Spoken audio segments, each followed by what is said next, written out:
Welcome, everybody. My name is McPherson, and I'm an instructional designer and co-facilitator of the eCert class. And welcome to our professional development session today. If you're online, welcome. It's great to have you with us. My name is Rotundo, also instructional designer and facilitator for the eCert workshop.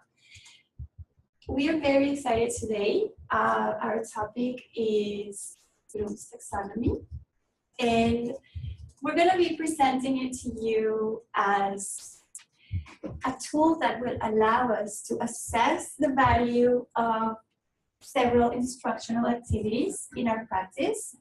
We'll also apply Bloom's taxonomy hierarchy in instructional scenarios and specific disciplines. So before we start, let's make sure that everybody is everybody online has had a chance to open our interactive tool, our Google Slides. If everybody online is ready, then we're ready to start. Good? Okay, so we're good to go. Great. Mary, I would like to ask you for a favor, please. Of course. Would you please go to Starbucks and get us some coffees? Starbucks? Yes. Kathy, you know there's construction going on. Oh, that's true, but I have prepared a map for you that shows where the construction is. Does it show where the fence is? Yes, it shows where the fence is. And so now you know how to get to Starbucks. Do you think that she's prepared to go to Starbucks? No. Does she look ready to go? No, She doesn't feel too confident about that. Okay, but I gave her a map. How can I check now to see if she has the information that she needs? What are some things that I can do? You just said copies. It doesn't define how many copies. Okay, so we need the actual end goal to be more measurable. Perfect. You can give her the tools to purchase the copy. Need money. That's I true. didn't think about that. That's true. I have not equipped you with the tools that you need for the actual goal. Okay. What about the route? How does she need just the map, or do I need to check anything else? See if she is familiar with the map, the areas, if she knows how to read a map. I don't know how to read a map. I always want written directions. Which way is north, which way is south, right? Okay. So exactly. The tool, the objective that I've given her has not really been defined yet. And there are different levels of mastery ability to achieve her goal. The first one that we want to do, oops, hopefully this is. Let's go over here. Okay. Thank you. Bloom's taxonomy is very similar to a map. It helps us map out the steps that it will take to get to the goal. The first step is remembering. And the verbs are the things that help us to define the actual skills or steps that she needs to take. So, like you said, I might have her look at the map and label, where are we now? Where is the fence and where is Starbucks? And if she can label that, then she's identified it. She's on her first step of accomplishing her goal. The next part, we would be going up to understanding. Now I might ask her, can you tell me in your own words how to get from here to there? Can you summarize it? Okay, that's the next level up. She still hasn't gone yet though, so the next one would be applying, would be actually sending her out. Maybe going with her, you know, to let her show me the route, that kind of a thing, depending on what our goal is, but to actually send her out to apply what she's learned. And then the next one up, analyzing. When she comes back, I'll ask her, how was your trip? Let's take a look. Well, I got lost actually. And what happened? You know, and come back and break down the steps again. Maybe talk to somebody else who's also taking the same trip and see how it compares. How was your trip? What did you do? Here's what happened to me. the next part up, we're evaluating. I'm not evaluating her trip. She's evaluating her trip. She's deciding, using all of this information and her experience, did I make the best choice? Is there a better way to do it? Am I using the tools? Do I need something better? She's going to make a recommendation to somebody else how they should do it. That's evaluating. And then the last step up is our highest level of thinking, and that's creating. So Mary might come up with her own map. She might come up with a totally different Starbucks. Depending on the goal, it's what can she do with all of these things that she's already learned, plus the information she already has. I don't know if you noticed, but I'm wearing heels. They're very pretty. Thank you. But I don't really want to walk to Starbucks. I understand. I may want to drive to Starbucks, in which case the map will be completely different. So I can make the choice of giving you a map, but I am going to decide to take a different approach to get there and get her what she wants, right? Okay. So we're at the top of the pyramid with two different products. A map to get there walking, a map to get there by car. Okay. It really depends on the instructor, really. We're on the run. Can you send us one more over? I got it here. All right, so the fascinating thing about using the taxonomy is that it can plot the course of your students' learning from basic understanding or lower order thinking skills all the way up to what we know as mastery. So these higher order mental processes, which are the ultimate goal, are in there on your roadmap, and you can actually access them at any point. So let's talk a little bit about this progression from basic understanding to mastery, all right? So here at the level of understanding and remembering, we have basic factual knowledge, details, anything that allows your students to communicate, to identify, to illustrate a topic, right? We move up a little bit on the scale, and right here is what we know as conceptual knowledge, right? Conceptual maps coming very handy in here, because a conceptual map allows us to show the relationship between concepts. And that's exactly what we want to do in here. We want to show how things come in together. We want to be able to model a theory. We want to be able to explain how things work together. And that's what happens in here. And finally, at the higher level, mastery, right? So it doesn't necessarily mean that our students are going to become experts, but it means we're going to build in the steps towards proficiency. We want them to be comfortable. We want them to be effective. We want them to take risks. We want them to make that choice I made. I made a choice not to go on foot. I made a choice to go by car. And that's the kind of flexibility we want our students to have. All right? So And it also is important to note that depending on what you're teaching, when it's language or math or different skills, I need this level of ability first. I need Algebra 1, and then I get to the top of Algebra 1. Then I go to geometry. Now I'm back at the beginning again, but I'm at a higher level, a higher class. So we're constantly going around and building on what we've learned. Yeah. So it sounds a little bit abstract. So I made a list, and I'm going to read it because I don't want to forget anything.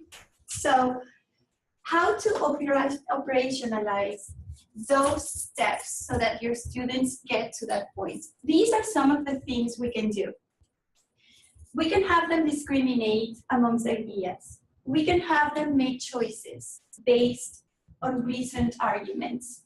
We can have them predict consequences. We can have them break problems into parts. We can have them identify components and recognize patterns. All of those are micro-learning activities that you can embed in your teaching and go up and down the scale at will. You have not only the responsibility, but you have the ability to determine what your students are going to do at a given time. You're the expert. So Yes. you're deciding what their steps will be. Moving on. Okay, so lower level, higher level thinking skills, better known as LOTS and HOTS. So LOTS versus HOTS. Which one do you think is better? We would like you to go into your interactive tool and make some notes about which one you think is better, the lower order thinking skills or higher order thinking skills. So on this side of your screen, you're going to write down, all right, based on what we have talked today, which ones do you think is better? So you'll make a copy of the original slide and put your name at the top. And if you're having any trouble, we're here to help.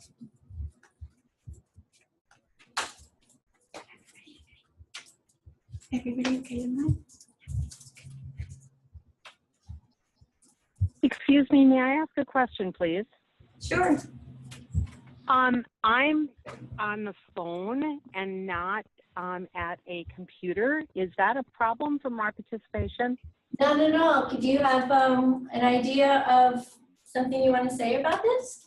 No. I'm following along. I was just concerned about not being able to participate in this interactive portion that you're asking everyone to do right now. Of course. But I would like to know what you think. If you have a thought on it, which one is better, lower order thinking or higher order thinking skills? Well, I think that both are important in the classroom because you have to start someplace. So I think beginning with the lower level allows people to. More effective. Thank you very much. And I didn't catch your name. Which one, as a teacher, do you think? Thank you very, very much. I think we're going to hear quite a bit of agreement on that. Let's take a look here. Okay, I have Sherry says that HOTS is better. Sherry, where are you? Where would you want Shall your I? students to be? I think this is me. Okay, are you saying HOTS is better? Yeah, Okay, why, Asuncion, why do you think HOTS is better? I don't know, I'm associating lots with quantity and HOTS with quality. Okay, That's what I think it's heading, that those two terms, lots and HOTS. certainly, I would agree with the idea that you have a quantity of, say, vocabulary to learn. Certainly, if you're a doctor, you've got to learn a lot of memorizing things. And when you get to the higher order, you're slowing down and thinking of it. Thank you. Thank you. If I touch this, will it appear? Awesome. Where's Cassandra? Says that it depends on what the learning objectives are, but we want to work our students toward the high order thinking skills over the course of their education. Thank you. Thank you. You're welcome. Great.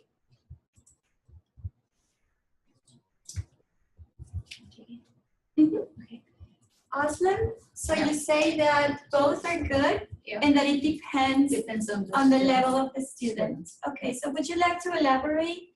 Yes, some students, they have that analytical skills already published. So both of that could be good for the HOTS. But some students, if not in that level, needs better understanding and then a little bit more learning to do that upper level. So I think it all depends the student and classroom. Okay, so a little bit more scaffolding, more targeted practice, so that you can address the needs of those who are not up there yet. Okay. I like that idea of being so expert and in touch with your students that you really are aware of what their needs are. You can see that in the first 3-4 weeks of the semester, you can see that level. Absolutely. Some of them is already there. They can analyze what the others. And as you say, for the ones who are already operating on that higher level, to push them further. Yes, and in online learning, we tend to be able to do that a little better, easier than we can in a whole group. That's true. We can differentiate instruction. It takes work. It's harder work for the instructor. We have also Vicky Rosenthal. I think she's the one on the phone. And she states that she has the same opinion. Vicky, would you like to express your views? In reference to the where my students are, I think it is pretty much said already, but if I'm taking the class from one level to the next, I'm going to have to start from the beginning. And so then I would have to utilize the entire pyramid, starting from lots to go to HOTS. Absolutely. There's always that big basic, establishing that basic foundation we need, right? Thank you. Can we scroll this way? I'm learning this. Okay, about Lawrence. Lawrence says that both are important as building blocks, and the lots will begin the process, as we've said. It's great. Without that, you're not going to be able to get into the HOTS, and that is very, very true. I don't want to go to a doctor who doesn't know the parts of the body. You really don't. Pretty important to get that basic stuff. Thank you. Absolutely. Tom. Yes, depending on your desired result. Yeah. Well, I struggled with this because I really didn't understand what you meant by better. And because it really, I mean, to me, the essential thing is building blocks, the lower level. That was what I was originally going with. Yeah. And when you said as an instructor, where do you want your students to be at? Well, obviously, it's got to be HOTS. Yeah. Based on that, and I'm still going back and forth. Yes. We were practicing this yesterday and debating it as well, because you just really do need to think it through. And that's what this is all about. Thank you. And Corrine, again, it depends on what you're teaching. Absolutely. Absolutely. Carmen, in the beginning, yes. We're basing on what we already know. Teaching language. Okay, we're gonna move ahead because we are going to get there. Okay, great. So are we ready to go to the next?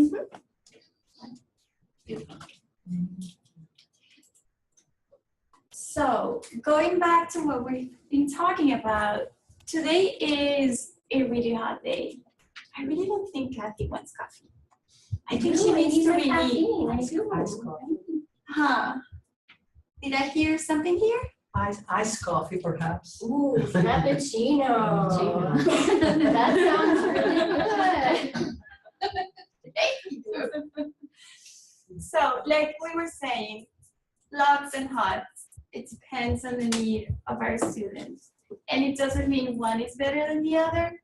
It means really you as the instructor, the professor, the expert, you will have the ability to take a temperature of your class and your students, right? I'm going to share an anecdote with you. It's another way of looking at this process. My dad is an engineer, and when I was 10 years old, he took us to NASA, to Kennedy Space Center. And we saw that engineers were able to put a man on the moon with a very simple tool, which is the slide rule. Basically what happens is the center part slides and it shows the relationship between two different sets of numbers. Bloom's taxonomy works exactly the same way. It is a scale that allows you to bring your students up and down these levels of cognition depending on the need. I just thought this visual will make it a lot clearer, and I obviously love to talk about my dad.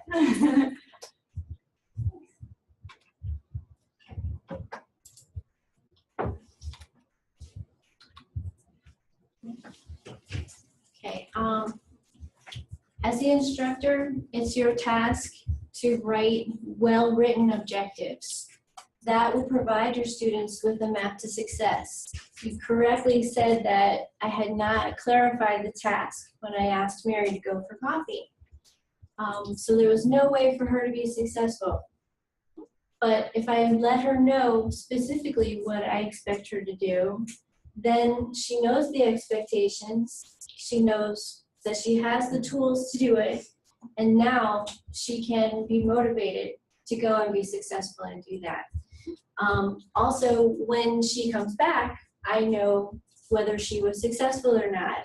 That helps me with the assessment of which part does she still need help with, and can we celebrate your success and move to the next level. Action verbs are the key. We determine the level using Bloom's and the verbs that are within that tool.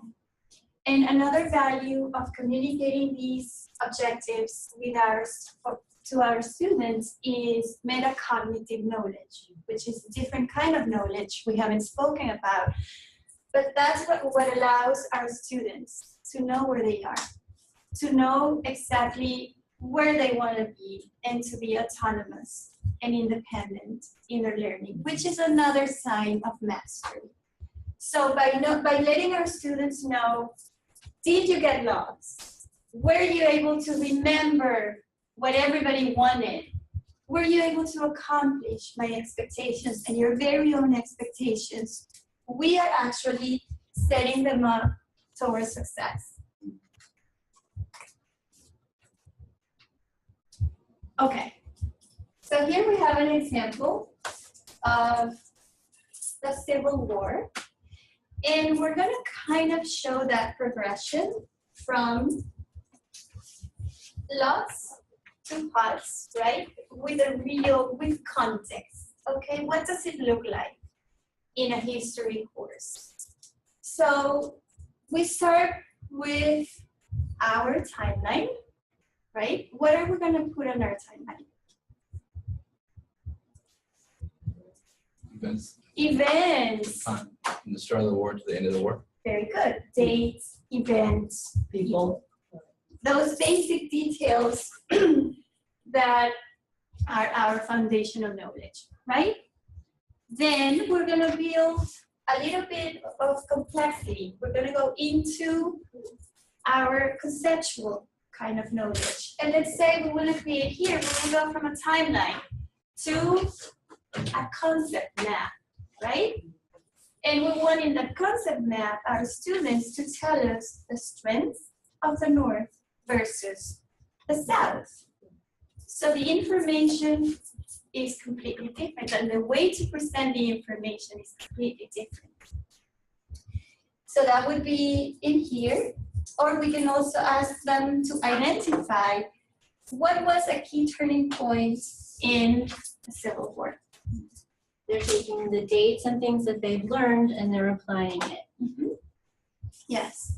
And finally, for the HOTS, we have here students making assumptions. Students coming up with new models to explain reality. We are going to ask them a question like, what if, right? So what would have happened if slavery had been included in the Declaration of Independence? Who knows what would have happened? But we're going to have them create an argument and justify their choices.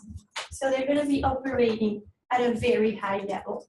And again, utilizing all of the steps that you acquired so far. Okay, so we're gonna hand out this powerful tool to you today.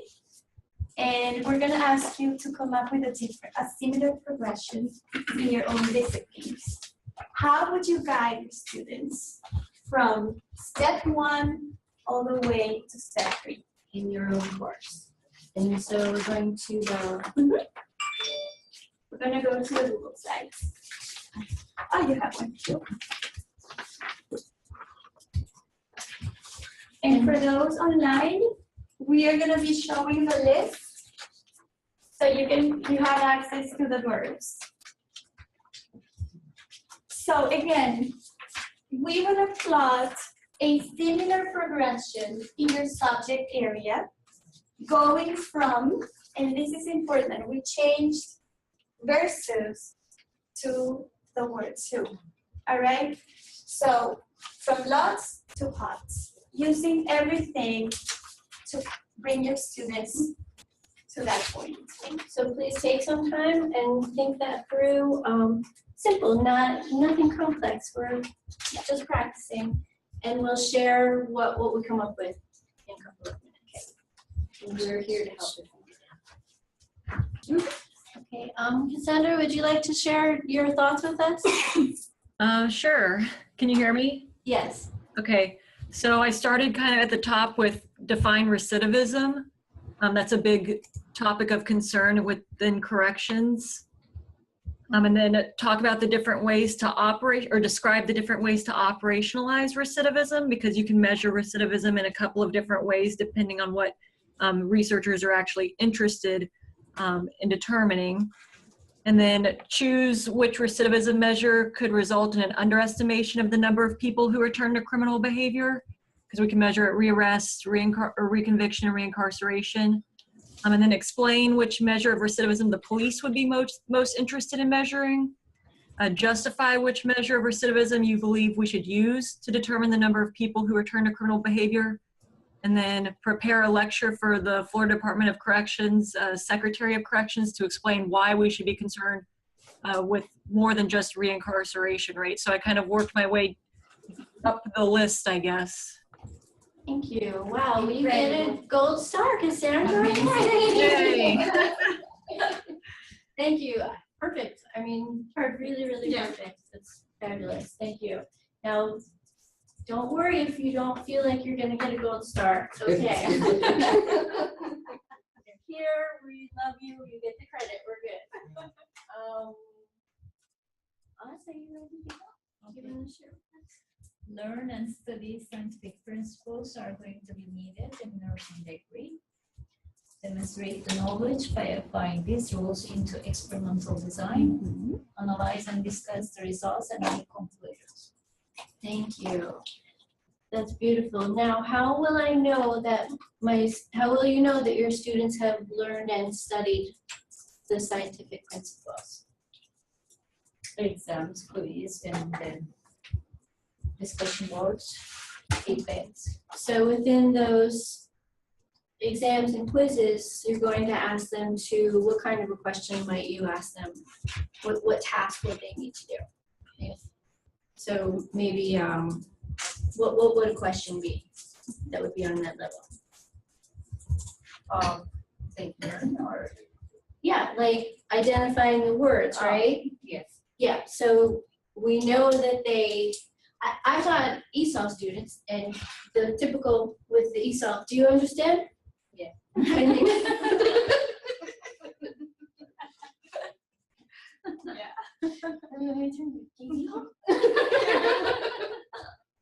So it's how do we know that you've learned it? That's where your objective comes. That is a certainly a goal. Absolutely, they need to learn and study it. But we're breaking it down of, can you identify the terms? Can you define the terms? Can you tell me where your subject is so far above my head, I don't even know. But so beautiful. Thank you very much. And then demonstrating in their experiments, yeah, exactly, that they're applying that. and then analyzing and discussing their results and drawing conclusions. That is very high and perfect, exactly. Thank you so much. Another gold star. How about Lawrence? Are you ready to go? Sure. All right, so again, I told you, remember, I'm a librarian, so a lot of this stuff is new ground for us in the library. So, but anyways, I use my area of history. So historical research using primary sources. So the first, or the lots, would be to identify and recognize the different types of primary sources, i.e.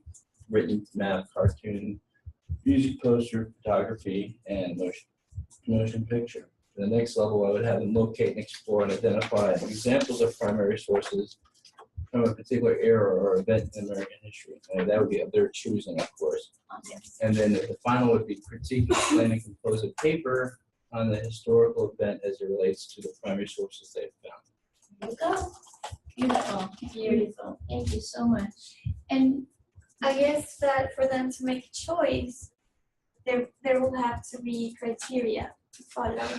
So you're being very intentional about the choices you're making. Right. You're making an argument based on solid evidence. Right.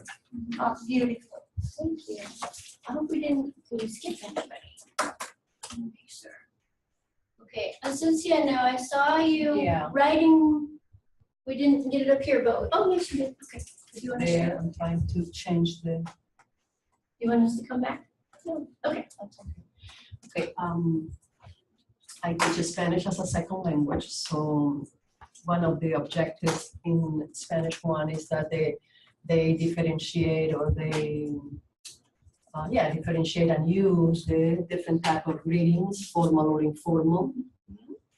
So for step 1, I have that they will identify both the reading terms first, the verbs that we believe will be used, and also the endings, the formal and the informal endings when they are greeting people in those 2 settings. So they are identifying first when they get the input.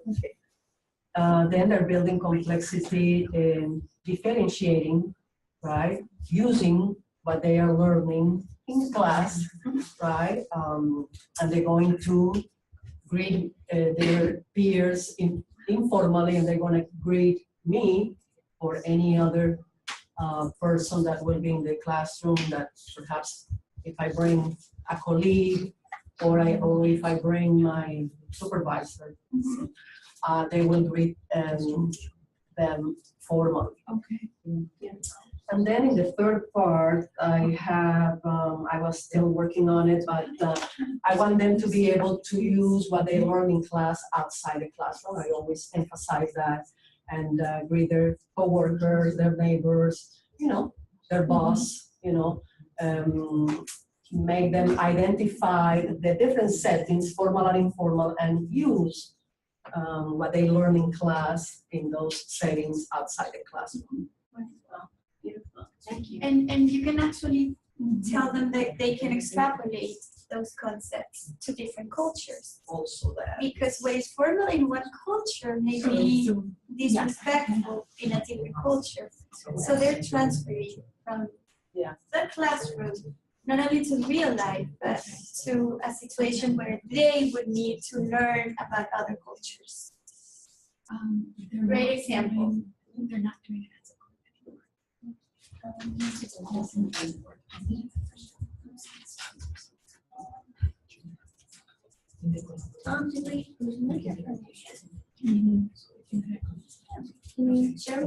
Okay, so the first step I had was define critical thinking, which is essentially a pre-assessment of what they know, or think they know. Yes. Number 2 would be identify the main arguments in an article about a controversial topic of your choice. That's what it all leads up to the final paper. And number 3, specify which methods of rhetoric and/or pseudo-reasoning the author uses to support his or her claim. If they can do that, then they got this stuff. Oh, yes. Beautiful. Great. Excellent. Excellent. So, Corinne, you want to? So you could bypass me. Anybody else? Do you want to share? No, I have my hour. I'm doing my work on administrative assistant. So the first one is describe the daily routine of an administrative assistant. And the second one would be demonstrate the knowledge of transferring phone messages. And the third would be compose a business letter. It's very simple. Sounds good to me. How would you demonstrate that knowledge? Well,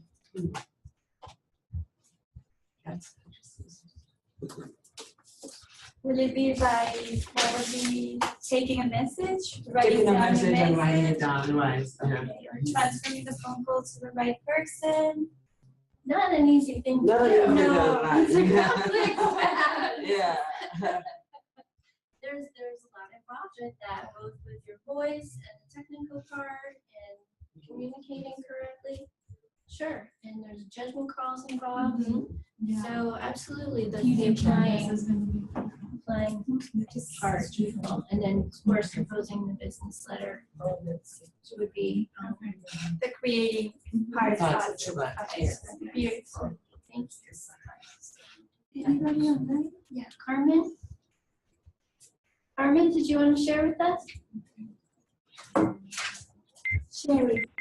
We have Carmen and Sherry. Okay. Carmen, will you read Carmen's? Copy? Let's Are you?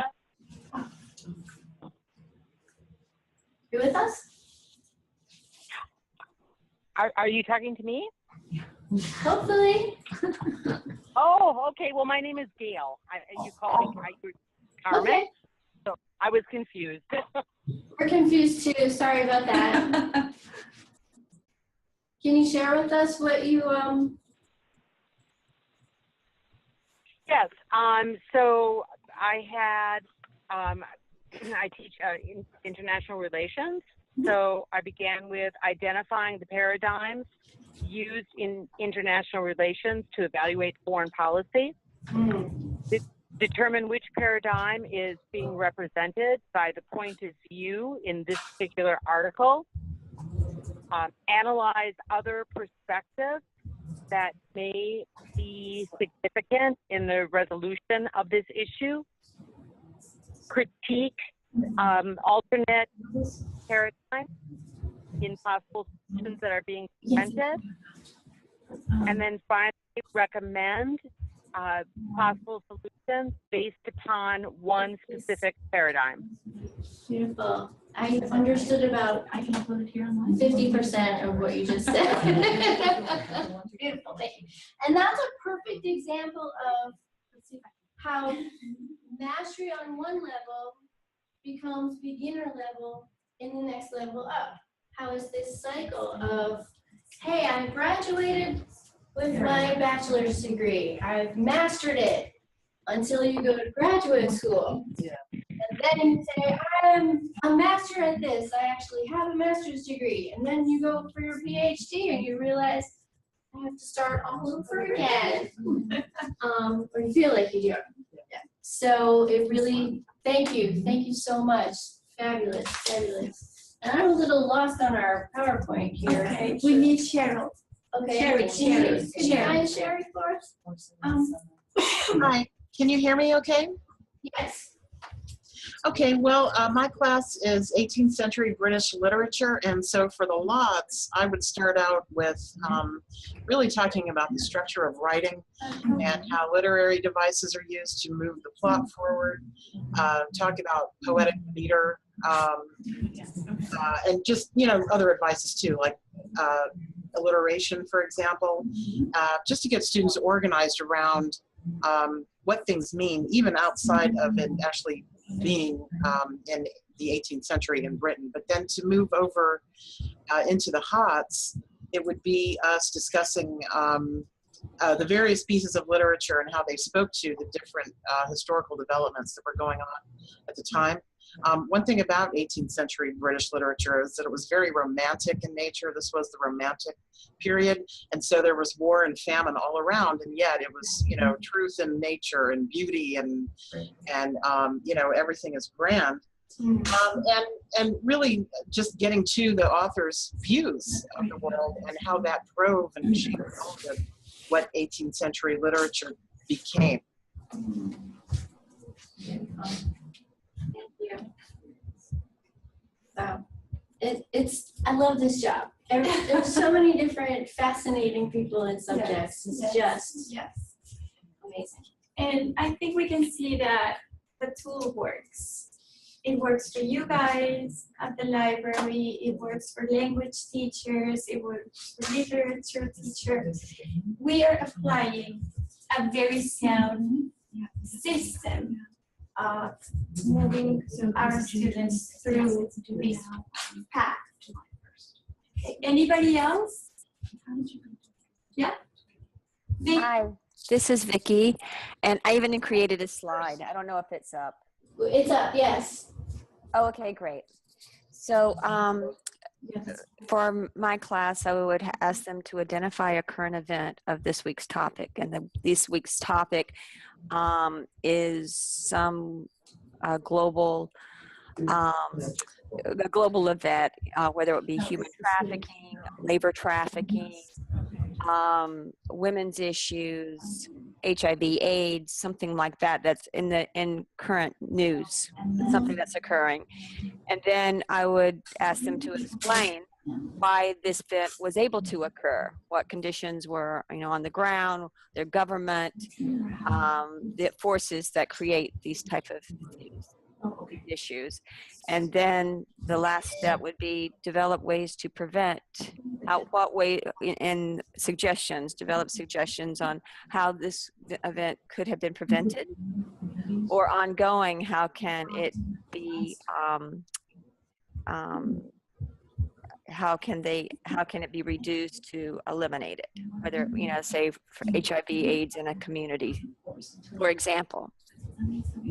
Beautiful, thank you. And they certainly need that lower order, we call it lower order, but you would need the knowledge of the geography and the people and the politics and all of those things to know how to be able to converse in that level, and to think about why something happened. There's your cause and effect relationships, which we never touched on, so thank you for bringing that up,